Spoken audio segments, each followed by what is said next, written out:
The global reset just started, and this is exactly what you need to know. Recent actions taken by the president has sent shockwaves throughout the financial markets as we know it. $2.5 trillion vaporized. This will not only impact our local economics, but this will impact our global economics on a pretty big scale. We all know President Donald Trump has rolled out sweeping tariffs and sending Wall Street into a complete freefall at the moment. The S&P and the Nasdaq both have seen a massive plummet. Small cap stocks were hit the hardest. And to make matters worse, economists are estimating that the average American household will pay up to $5,000 per year just to cover the cost of these tariffs. But what's really happening here, and what are people saying about it? There has to be a reason behind these tariffs, and in this video I'm going to talk about some potential reasons as to why the president has acted so drastically. The US has implemented a 10% blanket tariff across all imports, making this one of the most aggressive trade policies in recent history. But it doesn't stop there. China is at 34% tariffs, Vietnam is at 46% tariffs, and the European Union is sitting at 20% tariffs. And what's the message behind it? America wants to reclaim its manufacturing and reassert dominance in global trade. Supporters say that these moves are long overdue. They argue it's about national security, economic independence, and reviving America's industry. But on the other hand, critics say otherwise. They are warning about higher prices, global retaliation, and potentially painful trade wars that could shake up the entire economic system. And now, this is where things get a bit interesting. Let's talk about why this may be strategic and not just economic chaos. Now here's the theory. These tariffs might actually be intentional levers to slow the economy just enough to force the Federal Reserve Act into lowering interest rates, so that way when they lower rates, they pump in a bunch of cheap money, propping up asset classes and pushing things to new heights. But there's a deeper reason to why they want lower rates. It's not just about trying to prop up financial markets. It's far deeper than that. You see, Trump is a businessman, and anybody that's in business, or even if you're just a regular day-to-day person, you probably have taken out loans, and sometimes when you take out loans, you're taking them out at a much higher interest rate than what is current. So what do? You refinance that loan to get a better interest rate on that debt. And that is exactly the theory that is circulating right now in the financial world. There's roughly $7 to $9 trillion in debt that matured this year alone. And if we are to lower rates, by forcing the Federal Reserve to cut them down, what we can do as a nation is refinance that debt so we could pay far less than what we would have paid originally on that interest rate when the money was borrowed. And you're probably thinking, dude, that sounds like a conspiracy. The truth is, it's not, and it's rooted in real estate logic. If you know anything about Donald Trump, he talks about the BRRRR, or better yet, BRRR. And if you don't know what that is, let me explain. The B stands for buy, the first R stands for rehab, the second stands for rent, the third stands for refinance, and the fifth one stands for repeat. So while it may sound like a conspiracy, this is a very logical method that's used in current date when it comes to real estate investing. And Trump is no stranger to this. In fact, Donald Trump made his fortune by buying cheap properties, borrowing against them, and refinancing when interest rates were low.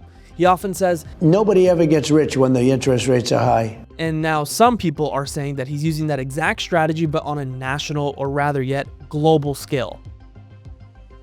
Now here's the math and why it's not actually adding up. According to the administration, these tariffs are reciprocal. Reciprocal tariffs on countries throughout the world. Reciprocal. That means they do it to us and we do it to them.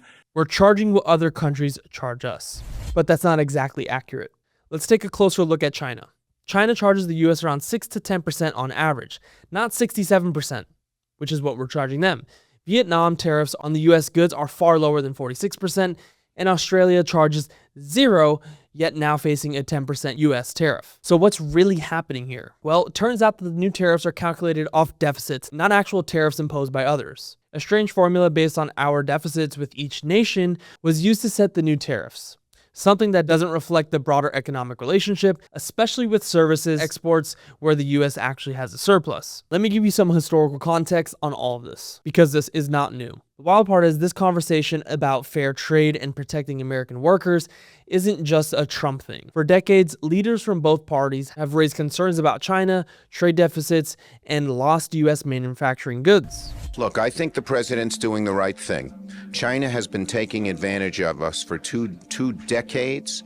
They're stealing our intellectual property, which means stealing our good-paying jobs. Further, what they have said is that we need to not worry about manufacturing in America. because what we should establish is a policy of unfettered free trade. We don't need tariffs. Now the question leaves us, what's the cost to fix all of this now? Because what we're seeing isn't just a tax on imports, it's a complete restructuring of how global trade is going to work moving forward. Legendary investor Ray Dalio, founder of Bridgewater, one of the largest hedge funds in the world, recently weighed in, and he believes that this may be intentional. And he says, tariffs are deflationary for targeted countries and inflationary for the country imposing them. They can reduce global efficiencies, hurt growth, and ultimately force the central banks to respond with easier money policies. In other words, tariffs could be the trigger to lower rates. Dalio believes that this could lead to a kind of global monetary reset, a painful but necessary shift to restructure trade, imbalances, and reduce debt dependency. My thoughts on all this: right now we're going to be entering into a very volatile period where fear is going to be through the roof and there's going to be massive uncertainty, and we all know that financial markets do not like uncertainty. In fact, just take a look at the stock market and everything else that we just covered in this video. This could be one of the greatest opportunities for you to actually get ahead in your financial goals. We all know the famous saying, when there's blood in the streets, buy.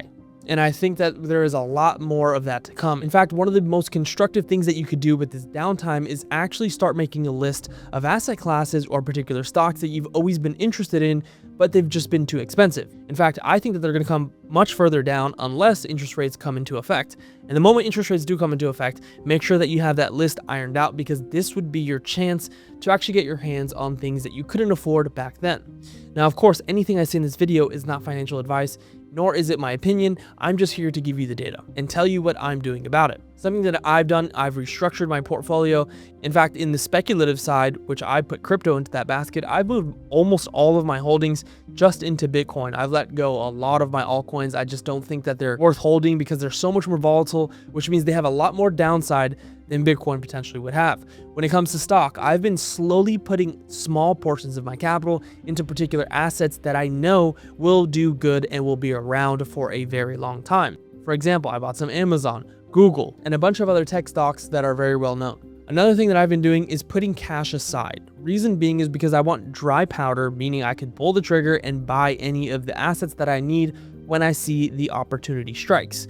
One thing that I want to get heavily involved in is actually real estate, because I believe that more wealthy investors are going to be leaving ETFs and other asset classes that are very traditional yet a little bit more risky, like the stock market, and moving into things that are more tangible, like real estate. So that way I could potentially leverage these lower rates and get my hands on a very low interest rate for a nice property that could potentially cash flow me far out into the future.